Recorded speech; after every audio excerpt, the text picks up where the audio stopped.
spring is finally sprung, and you know what that means. It's time to spruce up those lawns. It is time. I've already gone out, started to assess the situation. Jasmine Monroe is joining us live this morning from Lowe's greenhouse with some tips on how you can take care of your lawn. Jasmine, I'm all ears because mine is a mess. I'm pretty sure everyone at home is thinking, what am I going to do with this lawn? We've had a harsh winter, but the good news is we have the folks here at Lowe's greenhouse to help us out. Joining me here this morning is Chad George. He is the landscape manager here. Chad, thank you so much for joining us this morning. Well, thanks for having me. Well, Chad, where should we start? Because our lawns look a mess. There's leaves, there's plastic bags, there's so much in your lawn. Where do you start first? So generally, you want to have a plan for getting rid of all the clutter, any debris from winter.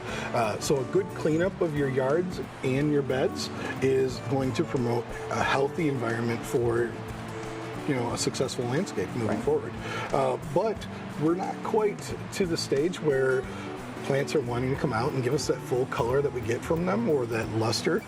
So we need to enhance the landscape with spring plantings. All right. So you can do a lot with annual plantings and bring in color and arrangements to do that. Can you tell us how you built this? Sure. For folks at home, anyone can do this, right? Anybody can do this. So you start with a pot. You want to bring in a little bit of gravel to be able to provide some drainage. And it also weights down the pot. So if this pot gets a little dry, it can not blow over with the wind. Right. So putting in some gravel in there, starting with a really good potting soil. Okay. We recommend Happy Frog.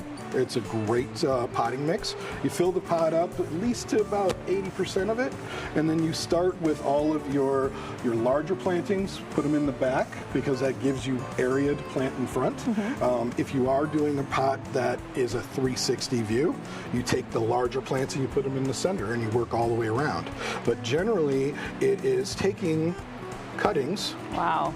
Putting in rooting hormone so you can actually use those cuttings later on in your landscape, but you're infusing a artistic way of doing it, and you can do a lot of different things. In this particular pot, I actually took a blueberry bush and put it as our centerpiece, infused in some forsythia branches with rooting hormone, so the idea is that they will root in.